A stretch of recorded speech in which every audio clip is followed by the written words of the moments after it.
اللہ الرحمن الرحیم۔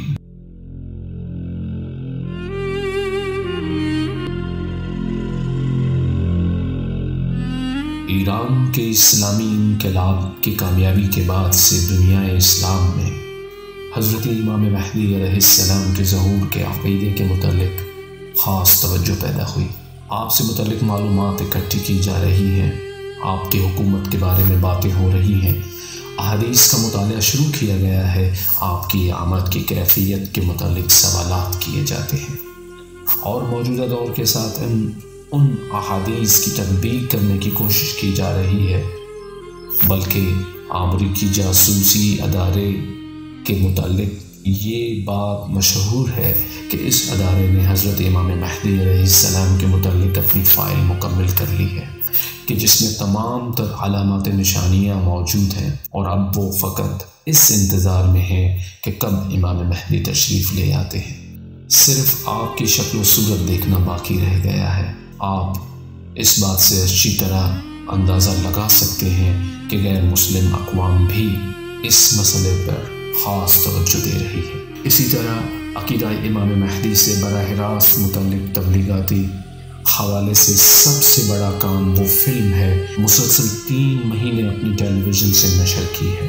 یہ فلم فرانسیسی طبیب اور نجومی مشاؤ ناسٹراڈاموس کی زندگی کی کہانی ہے، جو کسی تعریف کا محتاج نہیں ہے، جو تقریباً 5 صدی قبل گزرا ہے۔ یہ فلم اس کے مستقبل کے بارے میں پیشن گوئیوں پر مشتمل ہے۔ ان پیشن گوئیوں میں سب سے اہم یہ ہے کہ حضرت محمد صلی اللہ علیہ وآلہ وسلم کا نواسہ مکہ معظمہ سے خروج کرے گا اور جدید زمین یعنی امریکہ پر ایک بڑے شہر یا تمام بڑے شہروں کو تباہ کرے گا۔ ایسا معلوم ہوتا ہے کہ اس فلم کے بنانے کے پیچھے یہودی لابی اور امریکی جاسوسی ادارے کا ہاتھ تھا۔ اس فلم کے بنانے سے ان کا مقصد یہ تھا کہ امریکی اور یورپی اقوام کو ایران اور مسلمانوں کے خلاف جنگ کے لیے آمادہ کریں، کیونکہ ان کی طرف سے مغربی تہذیب بلکہ ان کے وجود کو خطرہ لاحق ہے۔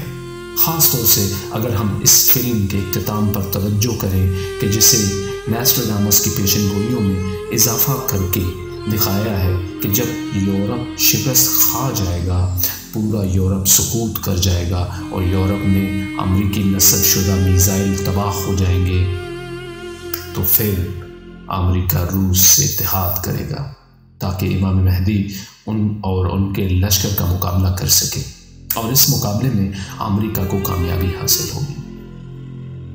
باوجود خود اس کتاب کی علمی حیثیت قابل بحث ہے، کیونکہ مصنف نے اس کتاب کو قدیم فرانسیسی زبان میں لکھا ہے کہ جس کا اسلوب رمزی اور مبہم ہے اور جس کی کئی تعبیریں ہو سکتی ہیں۔ میرے نزدیک زیادہ واضح بات یہ ہے کہ اس کتاب کا مصنف حضرت امام مہدی علیہ السلام کے بارے میں جو کچھ اسلامی کتب میں موجود ہے خود ان سے مطلع ہوا اور اس نے ان معلومات کو کتاب کی شکل میں جمع کر دیا، یا پھر کسی مسلمان عالم سے اس نے براہ راست یہ معلومات حاصل کی ہوگی، کیونکہ مصنف نے اٹلی، جنوبی فرانس بلکہ اندلس تک سفر کیا ہے، لیکن اس کی کتاب کو انقلاب اسلامی ایرانی کی کامیابی کے بعد لاکھوں کی تعداد میں شائع کیا گیا، جس میں اس کتاب کی کئی تفاسیر اور شرح بھی شامل ہیں۔ بعد ازاں اس کتاب کی مندرجات پر مشتمل ایک فلم بنائی گئی۔ یہ فلم انگریزی زبان میں ہے اور اس کا نام ہے The Man Who Saw Tomorrow، اور پھر کروڑوں امریکی اور یورپی باشندوں کے لیے ٹیلی ویژن پر اسے دکھایا گیا۔ سوال تو یہ ہے کہ یورپین نے حضرت امام مہدی علیہ السلام کے عقیدے کے قائل ہیں، نہ ہی ناسٹراڈاموس کی پیشن گوئیوں پر ان کا کوئی عقیدہ ہے، بلکہ ان کا عقیدہ تو یہ ہے کہ اسلامی لہر اور دین کے پھیلاؤ ان کی تہذیب اور ثقافت کے لیے خطرہ ہے، اور دنیا کی اقوام پر جو ان کا ظالمانہ غلبہ اور تسلط ہے اسے خطرہ ہے۔ اس لیے وہ اپنی اقوام کو اس خطرے سے آگاہ کرنے کے لیے کہ تمہارا وجود خطرے میں ہے ہر ذریعہ تبلیغ استعمال کرتے ہیں۔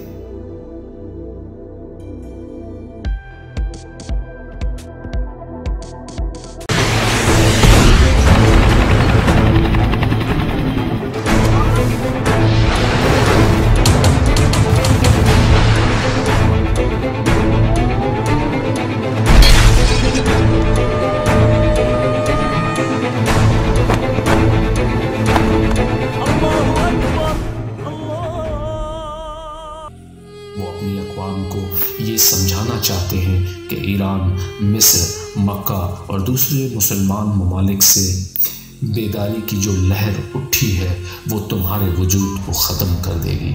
اس طرح وہ اپنے تمام ظالمانہ اقدامات کی تائید اپنی عوام سے لینا چاہتے ہیں تاکہ انقلاب اسلام کو اس ملک یا دوسرے ممالک میں پھیلنے نہ دیں اور اسے ختم کر سکیں۔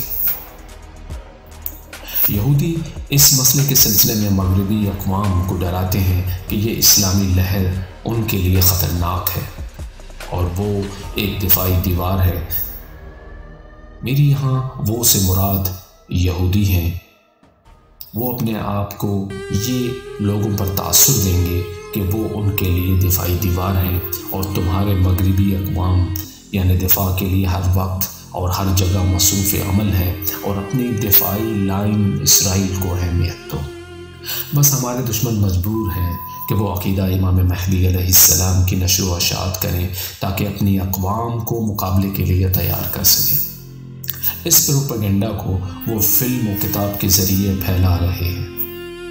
جب کوئی مسلمان ان سے یہ بات سنتا ہے تو اس کا اشتیاق بڑھ جاتا ہے، خصوصاً جب وہ فلم میں دیکھتا ہے کہ امام مہدی اپنے بڑے بڑے جرنیلوں کے ہمراہ آپریشن روم میں بیٹھ کر تمام عالم کفر کے ساتھ جنگ کی ہدایت دے رہے ہیں اور حجاز اور صحرا سے بڑے بڑے میزائل چھوڑے جا رہے ہیں جو کفر کے مرکز میں گر رہے ہیں اور تباہی مچا رہے ہیں اور امریکی اور یورپی استعمار کو نابود کیا جا رہا ہے۔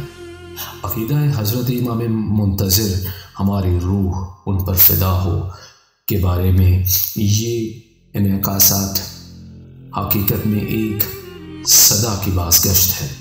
بہرحال یہ صدا، آواز اور عظیم عمل جو اس مسئلے سے متعلق ہے وہ یہ عظیم انقلاب اسلامی ہے جو ایران میں قائم ہوا ہے اور امام مہدی کے نام سے اور اسلام کے نام پر قائم ہوا ہے تاکہ عوام کو حضرت امام مہدی علیہ السلام کے ظہور کے لیے آمادہ کر سکیں۔ پھر اس کی چنگاری ہر جگہ شعلہ بن کر بھڑک رہی ہے اور تمام اسلامی ممالک میں اس کے آثار نظر آنے لگے ہیں۔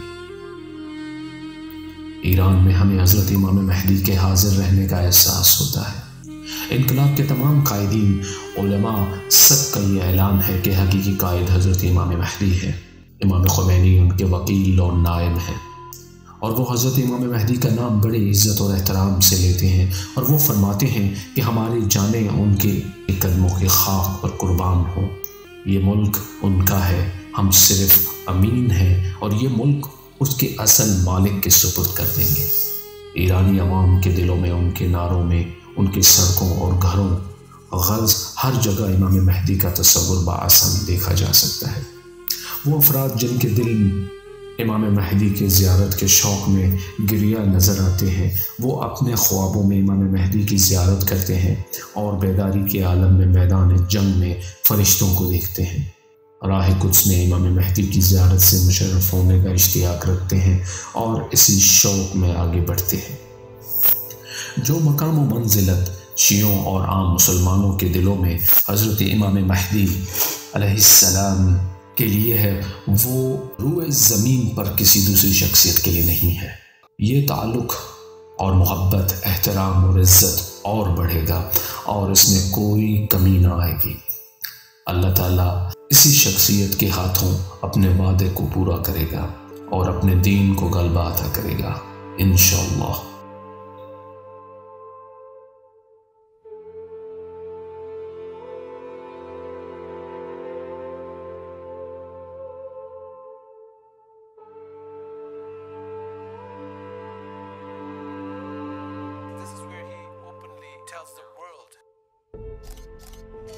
Right, that okay, I am the son of Ali, I am the son of Zahra, I am the son of Hussein, I am that awaited savior, I am the Imam of the time, he's inshallah going to tell that.